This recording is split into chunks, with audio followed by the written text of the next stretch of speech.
Olivia Manning ने अपनी book extra ordinary cats में हिस्ट्री ऑफ कैट्स के बारे में काफी बातें कही हैं। ये सब बताया है कि उनके साथ क्या क्या हुआ जिसकी वजह से आज उनके साथ ऐसा ट्रीट होता है। उसमें उन्होंने एक कोट लिखा था, tough unbiddable little animal that once worshipped as a god, later harassed as an agent of devil, tortured as a symbol of wickedness and burnt as a consort of witches, has had suffered more than its share of human stupidity।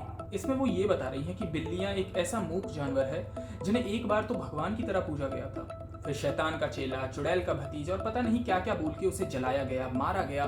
कुल मिला के इंसान जितने बेवकूफ हैं उससे ज्यादा उन्हें सहना पड़ा।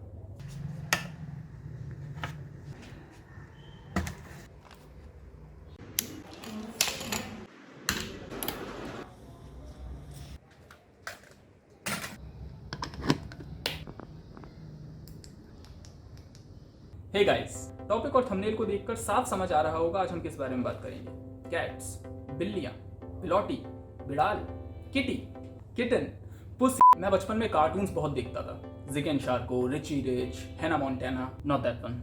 इन्हीं में से एक मेरा फेवरेट कार्टून था किड वर्सेस कैट। इसमें एक बच्चा होता है जिसकी लाइफ पूरी तरीके से खराब कर देती है एक बिल्ली, बट ये कोई ऐसी वैसी बिल्ली नहीं होती है, ये बिल्ली एक एलियन होती है। जी हाँ, इस कार्टून में एक बिल्ली को एज एन एलियन स्पीशीज दिखाया गया था। वेल ऐसा कुछ मेरे साथ नहीं हो रहा है, लेकिन पोलैंड के वॉर्सो में एक अच्छा खासा रेस्पेक्टेड इंस्टीट्यूट है, पॉलिश इंस्टीट्यूट। वहाँ के रिसर्चर्स ने डोमेस्टिक कैट्स को as an alien species classify किया है। जी हाँ, जिन्होंने ये क्लेम किया है मिस्टर डब्ल्यू सोलार्स, ये एक बायोलॉजिस्ट हैं एंड उन्होंने ये conclusion nature and wild life के प्रति कैट्स के जो बिहेवियर है उसे परखने के बाद निकाला है। उनका कहना है कि पूरे साल में कैट्स काफ़ी जानवरों को बहुत अफेक्ट करती हैं, कई जानवरों को मार देती हैं, कई इंसेक्ट्स को चबा जाती हैं एंड इसलिए वो एक एलियन स्पीशीज। अब बिल्लियों से क्या नुकसान है, क्या फ़ायदा है, क्या उनकी हिस्ट्री है, क्या उनका प्रेजेंट है, ये सब मैं बाद में इंक्लूड करता हुआ चलूँगा। पर पहले इस सवाल पे आते हैं कि कैट्स को एलियन स्पीशीज क्यों बोला है और ये एलियन स्पीशीज का मतलब क्या होता है। The debate over cats versus dogs continues. I mean, it's domestic cats. They've been classified as an invasive alien species. The move came from a science institute in Poland. Claims cats have been classified as alien invasive species. 9 out of 10 dogs agree cats are an invasive. I also science is classifying cats as invasive alien species.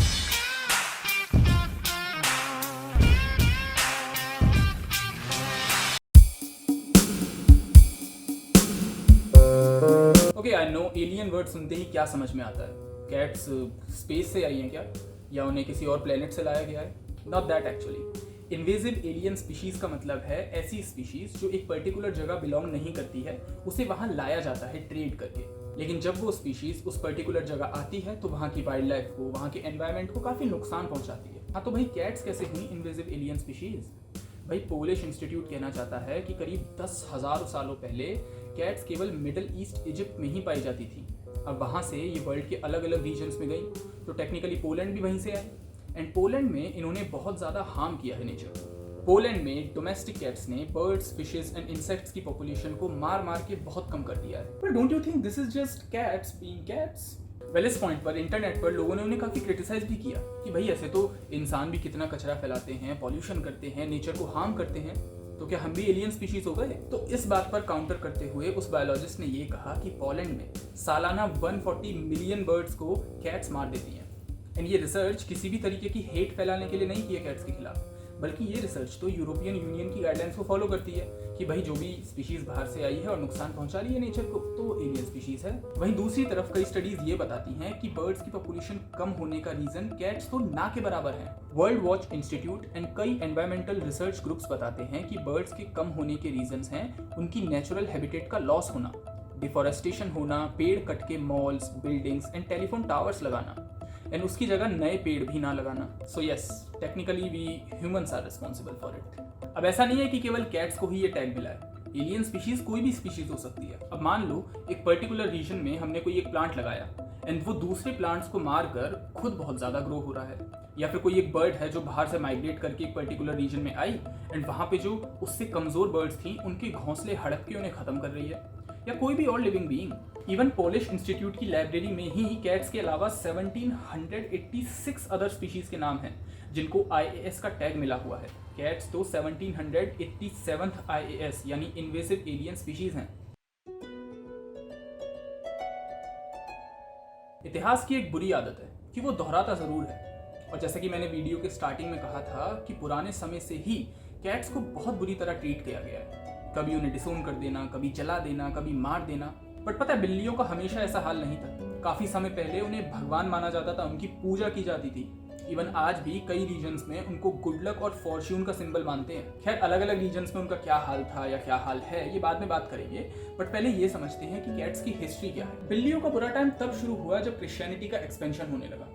अब देखो, एक time पर तो Egypt में बिल्लियों की पूजा की जाती थी, उन्हें भगवान माना जाता था। उन्हें चोट पहुंचाने या मारने की सजा मौत होती थी।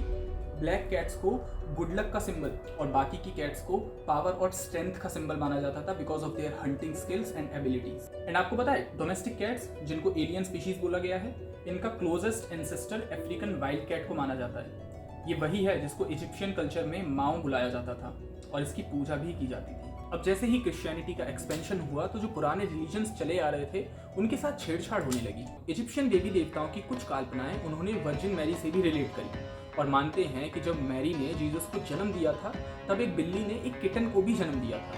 और यही कारण है कि कई पेंटिंग्स और स्क्रिप्चर्स में आपको चाइल्ड जीसस बिल्ली के बच्चे से खेलते हुए दिखेंगे। इवन क्रिश्चियंस बिलीव कि lion which is also a cat अपनी आंखें खोल के सोता है, तो वो सबसे ज्यादा अलर्ट एनिमल है। एंड इसीलिए आपको लायंस की आकृति कई चर्चेस के गेट्स पर मिलेगी as a symbol of keeping church secure. But जैसे जैसे समय बढ़ता गया क्रिश्चियनिटी की वजह से कैट्स की इमेज बहुत खराब होती गई। 1233 में पोप ग्रेगरी 9 ने अपने भक्तों को मैसेज दिया कि कैट्स का यूज चुड़ैल और डाइन जादू टोने में कर रही हैं। ऐसे ही 1484 में पोप इनोसेंट 8 ने कहा कि कैट्स बैड लक और लुसिफर हैं जिनको विचेस यूज कर रही हैं, तो सारी विचेस के साथ उन्हें भी मार के जला दो। और ये चीज वहाँ रेगुलर बेसिस पर होने लगी। इवन आज भी बेल्जियम में ये एक फेस्टिवल के तौर पे मनाया जाता है जहाँ कैट्स के पुतले और गुड्डे जलाए और फेंके जाते हैं बिल्डिंग से।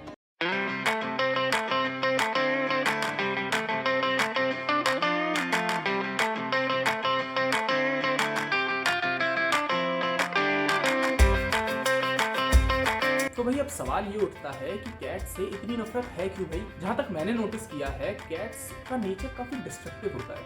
सामान तोड़ देंगी, कपड़े फाड़ देंगी, मुंह नोच लेंगी। प्लस एक इंडिविजुअलिटी कैरी करती है कैट्स, मतलब ज़्यादा झुंड में रहना या किसी का उनको टच करना उन्हें ज़्यादा पसंद नहीं आता है। और इस तरीके का नेचर तो हमें किसी इंसान का नहीं पसंद, तो कैट्स तो बहुत दूर की बात है। दूसरा ये कि बिल्लियाँ बाकी पेट्स की तरह नहीं होती हैं कि जैसे गाय है, बकरी है, कुत्ता है। इन जानवरों को आप पालेंगे तो बदले में कुछ मिलेगा भी। कैट्स के केस में ऐसा नहीं है। कैट्स आपको कुछ देंगी नहीं, उल्टा आपसे फुल इज्जत और मांगेंगी। और यही रीजंस हैं कि cats as a pet, as a human friend ज़्यादा सक्सेसफुल नहीं है। अब ऐसे तो कैट्स को आज भी काफ़ी हिट मिलती है, लेकिन इंटरनेट ने इसे थोड़ा सा ब्रेक करने की कोशिश की है। आप अपनी असल दुनिया छोड़ के ज़रा इंस्टाग्राम पे आइए, भर भर के आपको कैट लवर्स मिल जाएंगे जो भले ही बिल्ली को छूने से डरेंगे, जो अगर काली बिल्ली रास्ता काटेगी तो आगे नहीं जाएंगे, लेकिन क्यूट वीडियोस इंस्टाग्राम पे खूब शेयर करते हैं। पहले क्या होता था कि कैट्स को काफ़ी बुरी चीज़ों से एसोसिएट करके दिखाया जाता था। किसी कार्टून में कोई डेंजरस सी इमेज दिखा दी, या फिर कोई जेम्स बॉन्ड का सुपर विलन है तो उसकी गोद में कैट को बिठा दिया। तो इससे लोगों के माइंड में कैट की एक काफ़ी नेगेटिव इमेज बनती चली गई। Let's get a kitty. Lois, trust me, we'll get a lovable kitty cat and everybody will feel a lot better. Kitty, kitty. Come on down. Nice and easy. That's a good kitty. What the hell was that? I know you're thinking about him too, Peter. Look, Lois, he broke his promise to me. Besides, we have a new pet, and we love our fluffy kitty.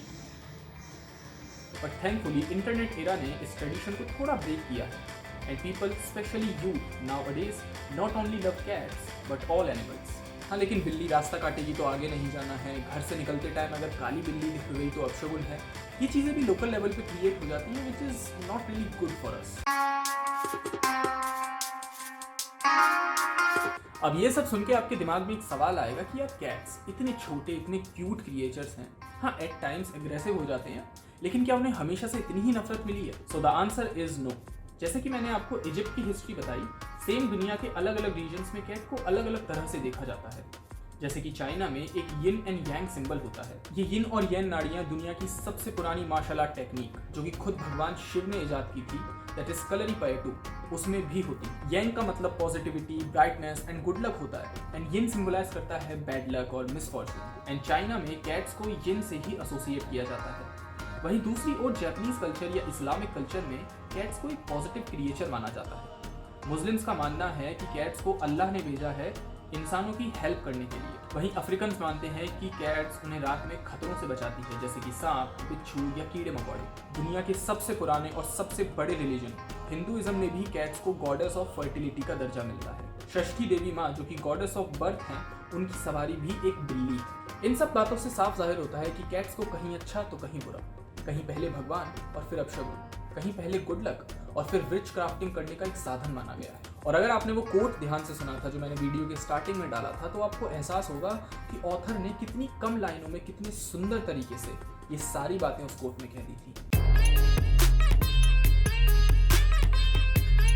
अब video के इस point तक हमने cats का behaviour, उनकी history, अलग अलग देश और अलग अलग रिलीजन्स में उनके सिग्निफिकेंस को समझा है। और अब हम वीडियो के उस सेगमेंट में हैं जहां पर हम उनका प्रेजेंट डिस्कस करेंगे। सिटी ऑफ पोलैंड वॉर्सो में जहां कैट्स को IAS क्लासीफाई किया गया है, वहां करीब 30,000 फ्री रोमिंग कैट्स हैं, plus other house hold cats जो बाहर जाती होंगी शिकार पे। State of pet homelessness index के हिसाब से इंडिया में करीब 80 मिलियन कैट्स एंड डॉग्स हैं, जिसमें से करीब 9 million stray cats and 62 million stray dogs हैं। मतलब इंडिया में भी बहुत अच्छा हाल नहीं चल रहा है इनका। जरा सोच के देखो, अगर एक स्ट्रे एनिमल भी सालाना 20 बर्ड्स को खा रहा है और 10 ह्यूमंस को नुकसान पहुंचा रहा है, तो ये सारे नंबर्स मिला के कितना बड़ा है। क्या आपको पता है कैट्स को symbol of power, speed, strength माना जाता है, इसीलिए उनके मैस्कॉट्स कई स्पोर्ट्स इवेंट्स में दिखाई देते हैं। याद है जब 2010 में दिल्ली में कॉमनवेल्थ गेम्स हुए थे तो शेरा कितना फेमस हुआ था। इवन आज भी कई स्पोर्ट्स टीम्स का नाम panthers, Lions, tigers, wild cats जैसा होता है। तो जाहिर सी बात है, अगर हम ना केवल कैट्स बल्कि हर एनिमल को अलग अलग एस्पेक्ट में इज्जत देते हैं, तो हमें इंडिविजुअल लेवल पे भी उनके बारे में थोड़ा सोचना चाहिए। और जब मैं कह रहा हूँ कि हमें सोचना चाहिए, तो इसका मतलब ये है कि हर एनिमल की हेल्प ना केवल लोकल लेवल पे बल्कि एडमिनिस्ट्रेटिव लेवल पे भी होनी चाहिए। और ऐसा नहीं है कि ऐसा हो नहीं सकता है। दुनिया में कई देश हैं जहाँ पर स्ट्रे कैट और स्ट्रे डॉग की प्रॉब्लम इतनी बड़ी नहीं है कि उनको एक एलियन स्पीशीज घोषित करना पड़े। अच्छा चलो एक स्टोरी सुनाता हूँ कि कैसे बेंगलुरु की सुमाना पॉल ने ना केवल अपनी सोसाइटीज़ में अपने खुद के फंड से कैट्स की पॉपुलेशन को कंट्रोल किया, बल्कि दूसरे NGOs के साथ मिलकर बाकी सोसाइटीज़ में जाके भी उन लोगों की हेल्प। बेंगलुरु के प्रेस्टीज मेबेरी कम्युनिटी में स्ट्रे कैट्स की प्रॉब्लम बहुत बढ़ गई थी। इतनी बढ़ गई थी कि वहाँ पे रोज लोकल्स की स्ट्रे कैट्स के खिलाफ कंप्लेन जाती थी, लेकिन सुमाना थी कैट लवर और वो सबकी हेल्प करना चाहती थी। और एक दिन इत्तेफाक से उनकी एक नई दोस्त बनती है, कल्पिता मानी, जो अभी दुबई से लौटी हैं और वहाँ पर TNR स्पेशलिस्ट है। TNR मतलब ट्रैप, न्यूटर, रिटर्न। इंडिया में इसे ABC प्रोग्राम कहा जाता है, एनिमल बर्थ कंट्रोल प्रोग्राम। बस फिर क्या था, साथ मिलकर उन्होंने कुछ NGOs एंड लोकल से मदद ली, सारी स्ट्रे कैट्स को फीड करना शुरू किया, फिर उनको एक साथ ट्रैप किया, एक हॉस्पिटल में ले जाके स्टेरिलाइज करवाया और जब वो रिकवरी फेज से बाहर आ गई तब उन्हीं एरियाज में ले जाके उन्हें वापस छोड़ दिया। इन शॉर्ट उन्होंने स्ट्रीट कैट्स की एक बैलेंस्ड बर्थ साइकिल चलाई ताकि कोई नया किटन पैदा ना हो और स्ट्रीट कैट की जो पॉपुलेशन है वो एक्सप्लोड ना हो जाए। एंड जस्ट इमेजिन कि अगर एक छोटी सी कम्युनिटी में सुमाना और कल्पिता स्ट्रीट कैट्स की प्रॉब्लम को दूर कर सकती हैं, तो हमारे नेता लोग भी इसी काम को बड़े लेवल पे अंजाम दे सकते हैं।